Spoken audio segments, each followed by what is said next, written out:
Bienvenidos a un nuevo video del Rincón de Python. Bien, este video planeo que sea cortito porque en principio voy a explicar un concepto que es muy interesante, pero a la vez no tiene mucha ciencia, pero sí es importante entenderlo muy bien, que es el concepto del non, ¿sí? El non en Python es el equivalente al null en Java, por ejemplo, ¿no? O en otros lenguajes de programación donde generalmente una variable se declara de tipo nulo o con el valor nulo, ¿sí? Pero, ¿cuál es el punto acá, no? Lo importante es entender que non no significa que la variable no esté definida, sino que explícitamente nosotros le decimos que esa variable es nula o no tiene una definición, al menos hasta el momento. ¿Por qué es importante esa diferencia y por qué suena tan confuso? Vamos a verlo. Por ejemplo, si yo acá declaro un hello, o mejor dicho un name, ¿sí? A ese name podría declararlo como un string de toda la vida, ¿no? Lo típico que hacemos. Pero también podemos hacer un tipo non, ¿sí? Que sería como el nulo. Y después en el momento en el que nosotros hacemos un print de ese name, ¿sí? Vamos a ponerle... No, vamos a imprimirlo así como está, para que vean la diferencia. Nos va a devolver non, ¿sí? Incluso si nosotros acá hacemos un fstring y decimos algo como name es igual a... y lo corremos, va a decir name es igual a none, ¿sí? Porque esto es lo mismo que null. Pero ¿qué pasa si nosotros no tenemos name, ¿sí? Por ejemplo, comento name. Obviamente esto me va a dar error acá en lo que es el intérprete, pero recuerden que nosotros igual podemos correr este programa de Python. Entonces, cuando yo corra este programa, me va a dar una excepción, ¿sí? Voy a hacer zoom para que se vea mejor. Y esa excepción es de tipo nameError. ¿Se dan cuenta la diferencia? Cuando nosotros tenemos una variable sin definir, como en este caso name, y la estamos intentando utilizar, nos arroja una excepción. Por lo cual esa variable no tiene un tipo porque esa variable literalmente no existe, ¿sí? En cambio, cuando tenemos una variable de tipo non, en realidad la forma más precisa es decir que es de tipo non-type, porque non es como un tipo que hereda de non-type. Pero vamos a simplificarlo, ¿sí? Vamos a decir que es tipo non. Significa que esa variable, si bien no está completamente definida, llamémoslo de alguna manera, sí existe explícitamente en nuestro programa. Entonces, ¿para qué nos sirve esto? Bueno, lo vimos en varias clases anteriores, pero de una forma quizás más implícita. La idea del non es tener una variable que en algún momento vamos a utilizar para algo, ¿no? Por ejemplo, vamos a hacer... recuerden que Python es de tipado dinámico, así que el tipo lo podemos cambiar en cualquier momento. Vamos a hacer un input acá que sea algo como input name, ¿no? Y acá escribamos input, dime tu nombre, lo típico, ¿no? Bien. Pero acá vamos a agregar una condición. Si el len de input name, ¿sí? Recuerden que esto devuelve un string, es mayor a 0, entonces acá vamos a decirle print, no sé, por ejemplo, qué buen nombre. Nombre. Y acá abajo, debajo de ese len, vamos a escribir print. Sí, vamos a hacer print input name. Así de simple, a ver lo que ocurre, ¿no? Y también vamos a hacer para abajo, porque quiero hacer las dos cosas, print name. Tenía una idea, pero ahora voy a trabajar sobre otra. No se preocupen que vamos a ver todo. Vamos a ejecutar esto. Y fíjense que acá dice dime tu nombre. Si yo doy enter, en este momento va a dar vacío y va a dar none, ¿sí? ¿Qué significa eso? Que el input name es un string vacío, porque cuando en el input no se llena nada, igual devuelve un string, ¿sí? Entonces esto no devuelve none ni devuelve indefinido. Ahora bien, si yo escribo un nombre, obviamente, el len va a decir que buen nombre, va a imprimir como lo estamos imprimiendo acá, y el name sigue siendo none, ¿sí?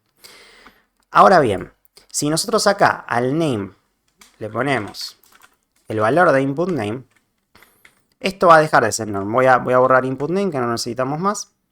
Esto va a dejar de ser none, ¿sí? Pues yo escribo cualquier cosa y ahora el name aparece acá, ¿sí? Convierte su tipo de none a string, ¿sí? De hecho podemos verlo. Si nos paramos acá, van a ver que es name de tipo none. Y si nos paramos acá, bueno, van a ver que sigue diciendo name de tipo non, pero acá, a ver, sigue diciéndolo, no sé por qué, pero en realidad ya se transformó, claro, porque hay una condición de por medio. O sea, esto puede o no ser non, pero se los voy a demostrar de una forma mucho más específica. Voy a hacer el type name acá y voy a hacérselo acá, para que vean los dos estados, ¿sí? De hecho, ni siquiera necesitamos el input name, porque podemos agarrar y escribirlo acá. Ah, claro, pero necesitamos esta condición. No, bueno, lo voy a quitar, lo voy a quitar. Y voy a quitar esto también. Lo que voy a hacer acá es simplemente poner acá Tomás, ¿sí? Simplifiqué el ejemplo de una manera muy sencilla. Para el que no lo entienda, básicamente tenemos una variable name, que es de tipo non. Después preguntamos el tipo.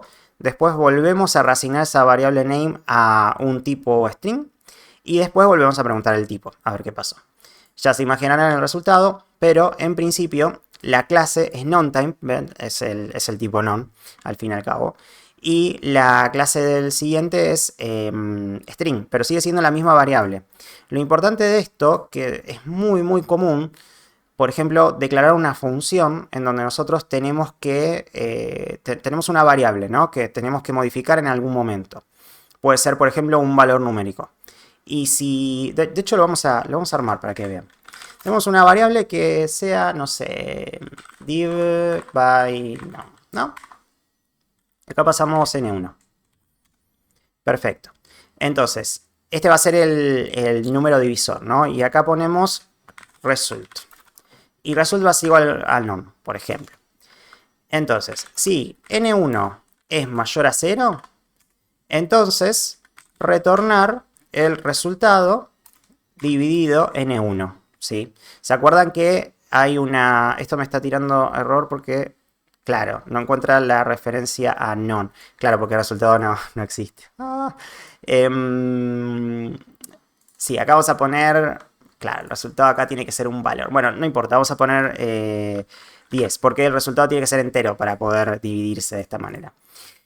Pero si no, ¿qué pasa? Si estamos mandando un número menor a... Considerémoslo que sea distinto de 0, ¿sí? Acá vamos a poner distinto... Sí, distinto de 0. Porque quiero hacer la validación de que no tire una excepción cuando se divide por 0. Entonces acá lo que podemos hacer es retornar non. ¿Sí? Entonces, ¿qué es lo que está ocurriendo? Nosotros tenemos un valor que no queremos que explote, con una excepción y demás, entonces podemos retornar non. De hecho, incluso podría haber hecho un try, except, y en el lugar de la excepción retornar non también, es una forma. Pero bueno, quiero mostrarles esta manera que es muy sencillita.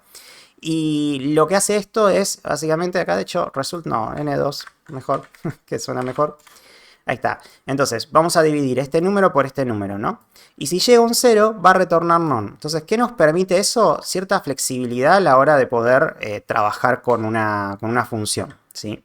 Entonces, acá tenemos, por ejemplo, result, ¿no? Y result va a ser igual a div by num. Y fíjense que acá le voy a mandar un 0, ¿sí? Voy a hacer que me retorne non. Y acá yo puedo condicionar lo que me devolvió. Si yo le hubiese mandado un 0 acá, ¿sí? Eso no me permitiría ver bien el resultado que yo estoy buscando. ¿Por qué? Porque lo que está pasando acá es que está fallando de una manera en la cual no se puede calcular el número, ¿sí? No es una operación matemática que dio 0 y esa es la parte en la que lo quiero diferenciar, ¿sí? Entonces, si yo acá estoy intentando hacer 10 dividido 0, ¿sí? Entonces, yo quiero preguntar si el resultado es distinto de non, ¿sí?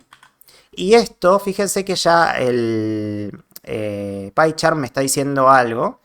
Fíjense que acá se puede trabajar con una forma mejor, que es reemplazando por equality. Ahora van a ver, si yo agarro y elimino esto, tengo el mismo resultado, ¿sí? Si result existe, en este caso, si result no es nulo, que no significa lo mismo que result no esté definido, como les decía. Si result no es nulo, entonces, por ejemplo, vamos a imprimir el resultado es result.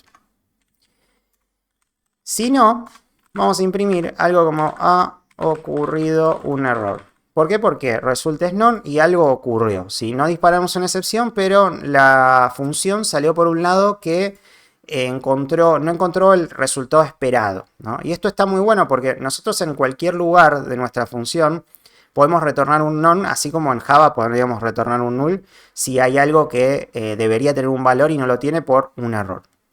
Así que bueno, vamos a ejecutarlo. Y fíjense que ahora dice ha ocurrido un error. ¿Por qué? Porque justamente retornó none. Ahora si ponemos acá un 1, ejecutamos, me va a decir el resultado es 10.0, si ponemos 2, ven, ya funciona lo más bien, ¿sí?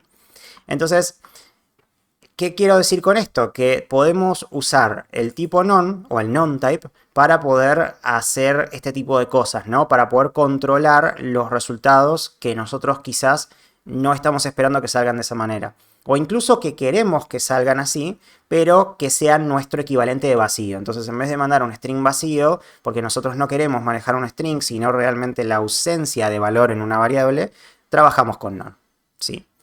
Así que bueno, al final se me hizo bastante larga la clase, pero bueno, quería cubrir todo esto.